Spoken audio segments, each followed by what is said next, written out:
तो 2 हफ्ते के एक बहुत ही लंबे ब्रेक के बाद जुजुत्सु काइसेन चैप्टर 254 फाइनली हमारे सामने आ गया है। एंड शुरू से लेकर एंड तक ये चैप्टर इतना ज्यादा मजा देता है कि क्या ही बोलूं। चैप्टर के एंड में तुम्हें एक ऐसा ट्विस्ट देखने को मिलेगा जो किसी ने कभी एक्सपेक्ट ही नहीं किया होगा। तो लास्ट चैप्टर के एंड में हमने देखा था कि माकी को एक बहुत ही खतरनाक ब्लैक फ्लैश मारने के बाद सुकुना और कुसाकाबे आमने सामने खड़े हुए थे और कुसाकाबे ये बोल रहा होता है कि क्या सच में अब मैं सुकुना से फाइट करने वाला हूँ। ये चैप्टर भी कुसाकाबे के साथ ही शुरू होता है और इस चैप्टर के शुरू में ही हम कुसाकाबे को अपने सिंपल डोमेन को यूज करते हुए देखते हैं। एंड तभी सुकुना कुसाकाबे को बोलता है कि तुम ये चीज क्यों कर रहे हो, इससे तुम मेरे स्लैशेस को नहीं रोक पाओगे। तो बेसिकली कुसाकाबे अपने सिंपल डोमेन को यूज करके किसी के डोमेन के शियोरिट इफेक्ट को पूरी तरीके से एलिमिनेट कर सकता है, बट इससे वो किसी के कर्स टेक्निक को न्यूट्रलाइज नहीं कर सकता। तभी सुकुना कुसाकाबे के ऊपर अपने स्लैशेस का यूज करता है, बट कुसाकाबे उन स्लैशेस को अपने कटाना से डिस्ट्रॉय कर देता है। कुसाकाबे सोचता है कि अगर वो अपने सिंपल डोमेन के अंदर रहेगा तो इससे उसका कर्स एनर्जी आउटपुट बहुत ही ज्यादा एम्पलीफाई हो जाएगा और दूसरी तरफ सुकुना के टेक्निक का जो इफेक्ट है वो बहुत ही ज्यादा कम हो जाएगा। कुसाकाबे अपने सिंपल डोमेन को इस तरीके से क्रिएट करता है जिससे कि अगर कोई भी चीज उसके डोमेन के अंदर आए तो उस पर वो बहुत ही आसानी से ऑटोमेटिकली अटैक कर सके। एक्चुअली कुसाकाबे सुकुना के कर्स एनर्जी आउटपुट और उसके बॉडी के मोशन को रीड करके उसके स्लैशेस को पहले से ही प्रेडिक्ट कर पा रहा था और उसका सिंपल डोमेन इस चीज में उसकी मदद कर रहा था। लेकिन सुकुना ये बात समझ जाता है और बोलता है कि तुम्हारे रिफ्लेक्सेस उतना भी ज्यादा खराब नहीं है। तभी इंस्टेंटली कुसाकाबे के एकदम पास से एक स्लैश जाता है जिसको कुसाकाबे बहुत ही मुश्किल से डॉच कर पाता है और वो समझ जाता है कि इस स्लैश को क्रिएट करने के लिए सुकुना ने अपने बॉडी को एकदम ही मूव नहीं किया था, जिसके वजह से वो इस अटैक को पहले से रीड नहीं कर पाया। लिटरली तुम सुकुना के सामने अपने किसी भी टेक्निक का यूज कर लो, फिर भी ये बंदा कुछ ना कुछ करके उसका तोड़ निकाल ही लेगा। उसके बाद फिर से हम वही फ्लैशबैक देखते हैं जो हम पिछले चैप्टर में देखे थे, जहां सब लोग कुसाकाबे की तारीफ कर रहे होते हैं। नानामी कुसाकाबे को एक बहुत ही एक्सपर्ट स्वर्ड्समैन करके बुलाता है जिसके पास बहुत ही ज्यादा वैरायटी ऑफ टेक्निक्स है।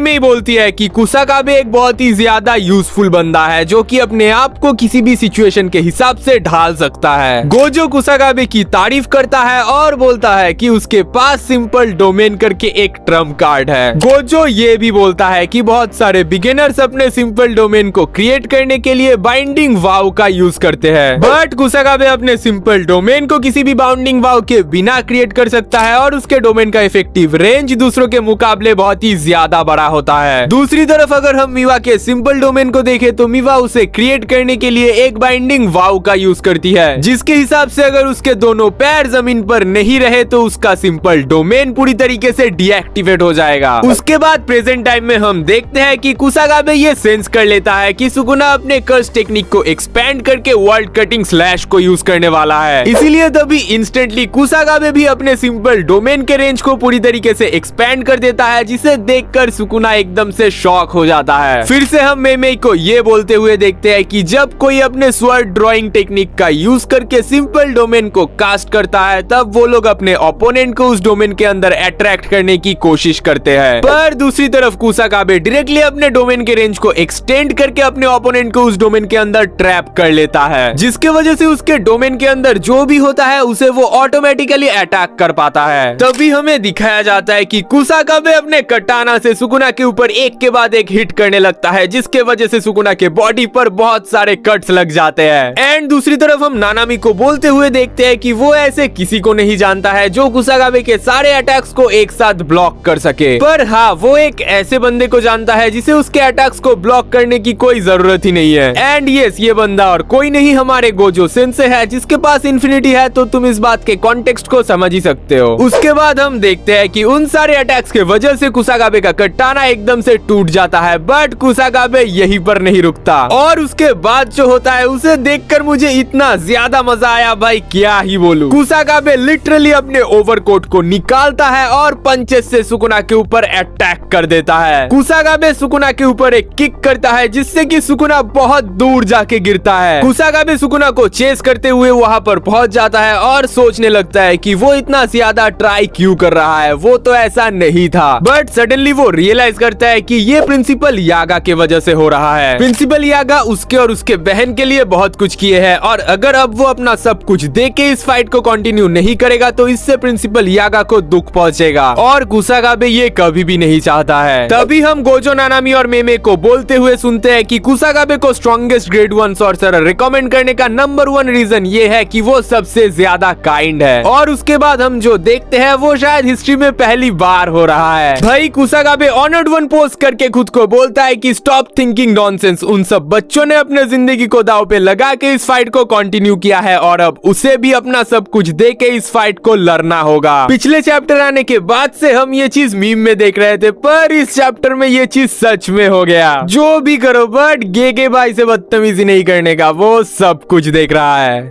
सबकी उल्टी गिनती चालू।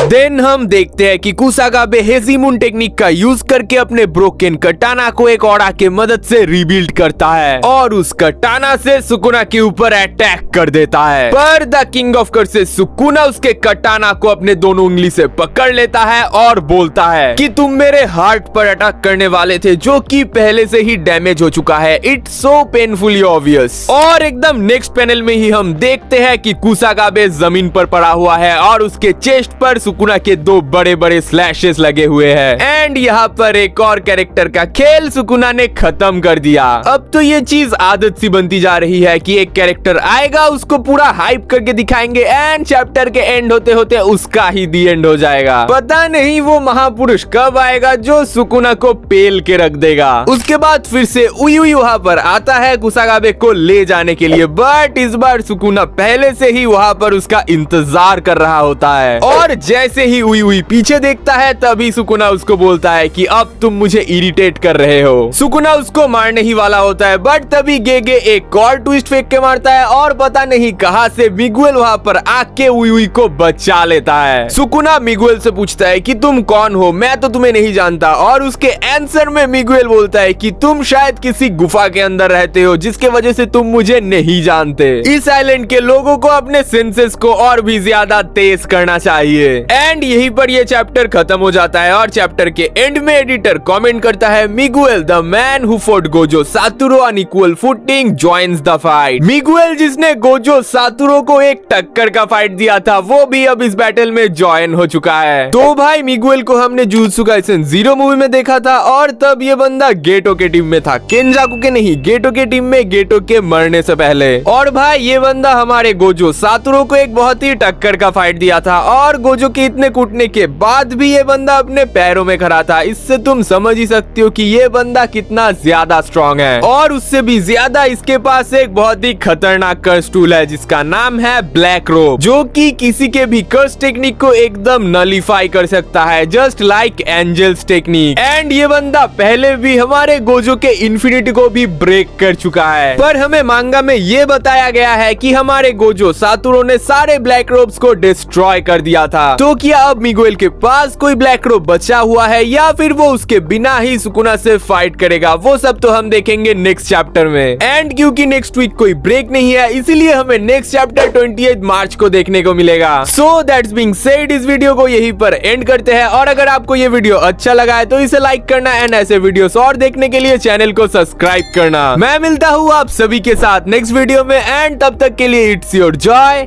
Signing out.